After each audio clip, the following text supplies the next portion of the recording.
اچھی سوچ پختہ عزم۔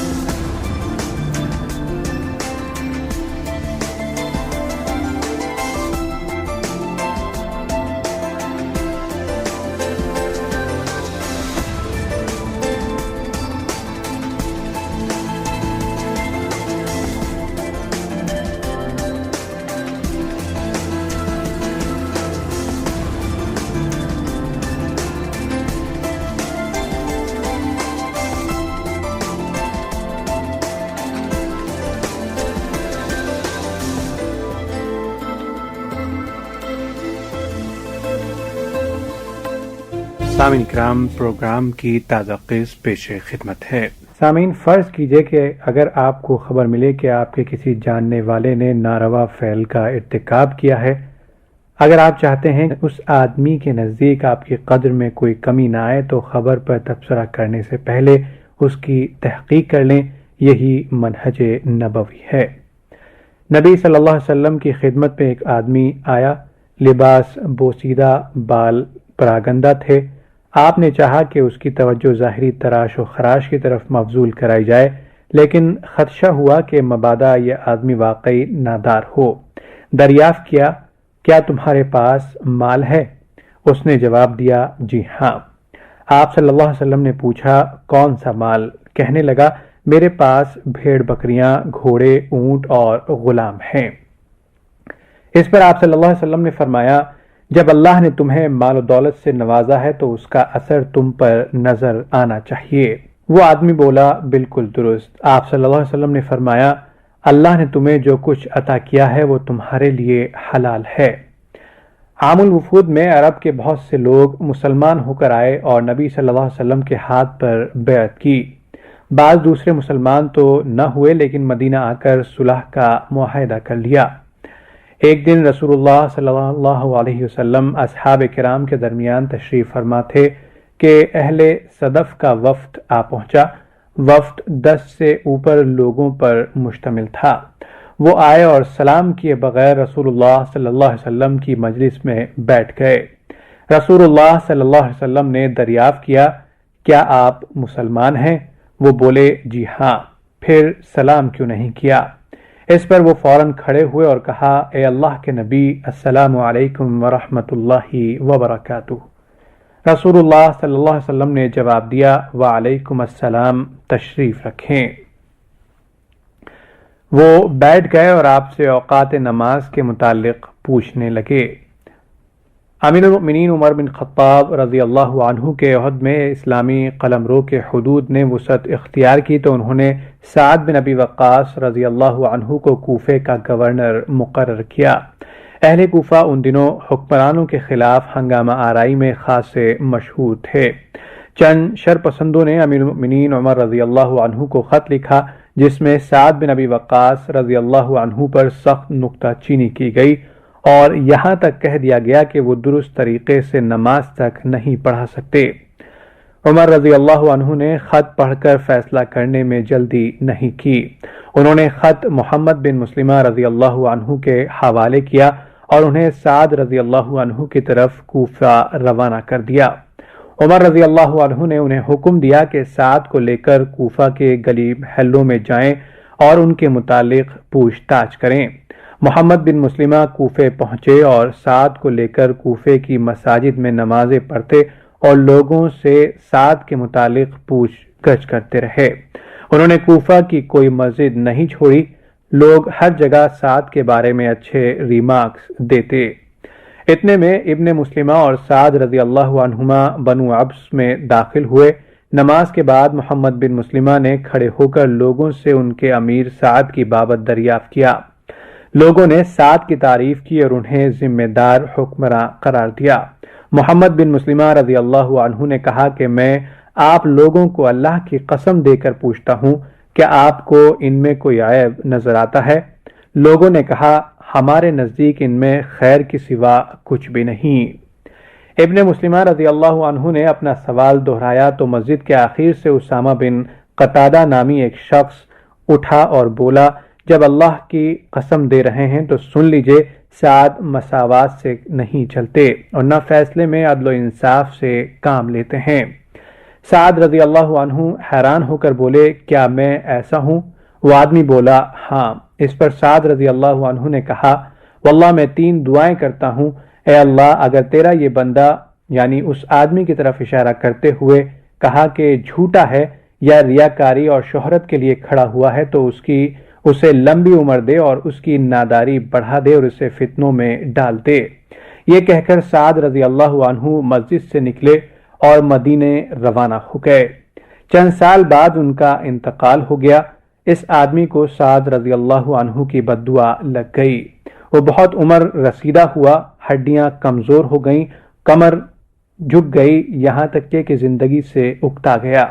فقر و فاقہ کا یہ عالم تھا کہ راستے میں بیٹھ کر بھیک مانگتا تھا۔ بڑھاپے سے ابرو آنکھیں پر گرتے تھے، عورتیں اس کے قریب سے گزرتی تو انہیں چھیڑتا، لوگ اس پر آویزہ کستے اور گالیاں دیتے تو وہ کہتا، میں کیا کروں، بڑا بوڑھا ہوں، فتنے میں پڑا ہوا ہوں، مجھے مرد صالح سعد بن ابی وقاص رضی اللہ عنہ کی آہ لگ گئی ہے۔ حدیث کفا بالمرء کذبا ان یحدث بکل ما سمع، آدمی کے جھوٹا ہونے کے لیے اتنا کافی ہے کہ وہ ہر سنی ہوئی بات کہہ ڈالے۔ سامعین، ملامت ضرور کریں مگر نرمی سے۔ بسا اوقات دوسروں کو ملامت کرنے کی ضرورت پیش آتی ہے۔ آدمی کا جی چاہتا ہے کہ کسی بات پر اپنی اولاد، بیوی یا دوست کو سرزنش کرے، لیکن اس کام کو قدر مؤخر کرنا یا خفیف تر انداز اختیار کرنا بھی ممکن ہوتا ہے۔ غلطی کرنے والے کو اتنا موقع ضرور دیں کہ اس کے چہرے کی آب باقی رہ سکے۔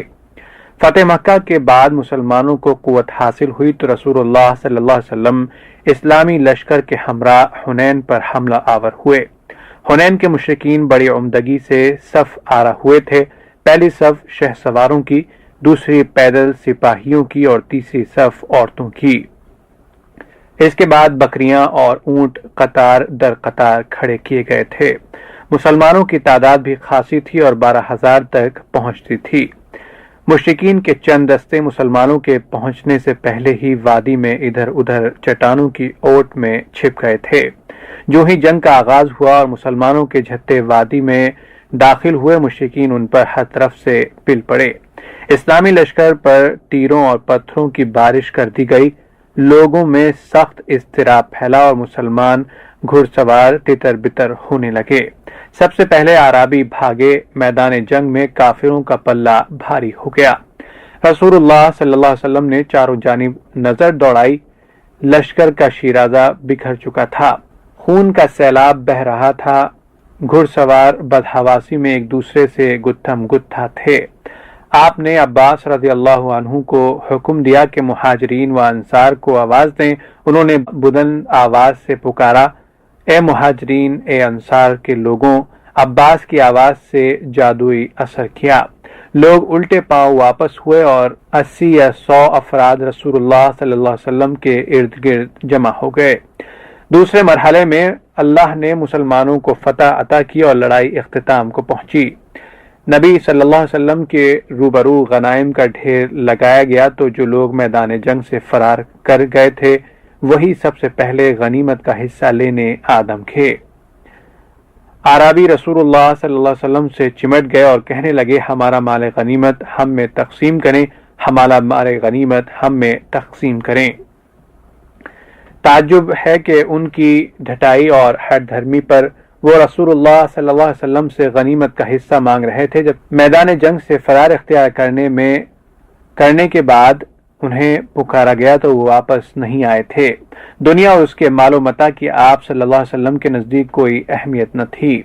اعرابی چاروں طرف سے رسول اللہ صلی اللہ علیہ وسلم پر پل پڑے اور دھکیلتے ہوئے ایک درخت کے پاس لے گئے۔ اس بھیڑ میں آپ کی چادر درخت کی شاخوں میں الجھ کر اتر گئی، آپ کا دھڑ برہنہ ہو گیا۔ اتنی گفت کے باوجود آپ ذرہ برابر غصے میں نہیں آئے۔ آپ نے لوگوں کی طرف دیکھا اور اطمینان سے کہا، اے لوگوں، میری چادر واپس کر دو۔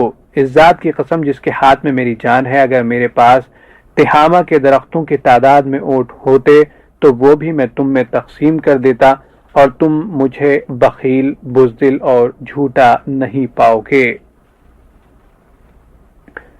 جی ہاں، اگر رسول اللہ صلی اللہ علیہ وسلم بخیل ہوتے تو غنیمت کا مال، سارا مال اپنے پاس رکھ لیتے، اگر بزدل ہوتے تو لوگوں کے ساتھ میدان جنگ سے بھاگ جاتے، اگر جھوٹے ہوتے تو رب العالمین آپ کی مدد کیوں کرتا۔ حدیث و سیرت کی کتابوں میں رسول اللہ صلی اللہ علیہ وسلم کے صبر و تحمل اور بردباری کے کئی واقعات موجود ہیں۔ رسول اللہ صلی اللہ علیہ وسلم کے صحابہ کرام کے ہمراہ محو سفر تھے۔ ایک عورت کے قریب سے آپ کا گزر ہوا جو اپنے بچے کی قبر پر بیٹھی رو رہی تھی۔ آپ نے اس سے کہا، اللہ سے ڈرو اور صبر کرو۔ وہ غمزدہ عورت رسول اللہ صلی اللہ علیہ وسلم کو نہ پہچان پائی اور بولی، اپنی راہ لو، تمہیں میری مصیبت کا کیا اندازہ۔ یہ سن کر رسول اللہ صلی اللہ علیہ وسلم خاموش ہو گئے اور عورت کو اس کے حال پر چھوڑ کر آگے بڑھ گئے۔ آپ نے اپنا فرض ادا کر دیا تھا۔ آپ کو احساس ہو گیا تھا کہ وہ عورت جس نفسیاتی صورتحال سے گزر رہی ہے اس میں اس سے زیادہ کچھ کہنا مناسب نہیں۔ ایک صحابی نے عورت سے مخاطب ہو کر بتایا، یہ رسول اللہ صلی اللہ علیہ وسلم تھے۔ وہ عورت اپنے کہنے پر نادم ہوئی اور اٹھ کر نبی صلی اللہ علیہ وسلم کے پیچھے چلی۔ آپ کے گھر پہنچی، دروازے پر دربان نہیں تھے۔ معذرت کرتے ہوئے بولی، یا رسول اللہ، میں نے آپ کو پہچانا نہیں تھا، اب میں صبر کرتی ہوں۔ آپ صلی اللہ علیہ وسلم نے فرمایا، انما الصبر عند الصدمہ الاولی، صبر تو صدمے کے پہلی چوٹ پر ہوتا ہے۔ سامعین کرام، اب ہمارے پروگرام کا مقررہ وقت تمام ہو رہا ہے، تو اسی پر بس کرتے ہیں۔ اگلے ہفتے تک محمد رضی کو اجازت دیجیے۔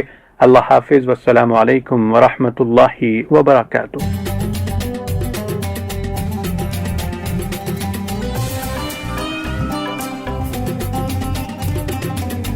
سعودی عالمی اردو نشریات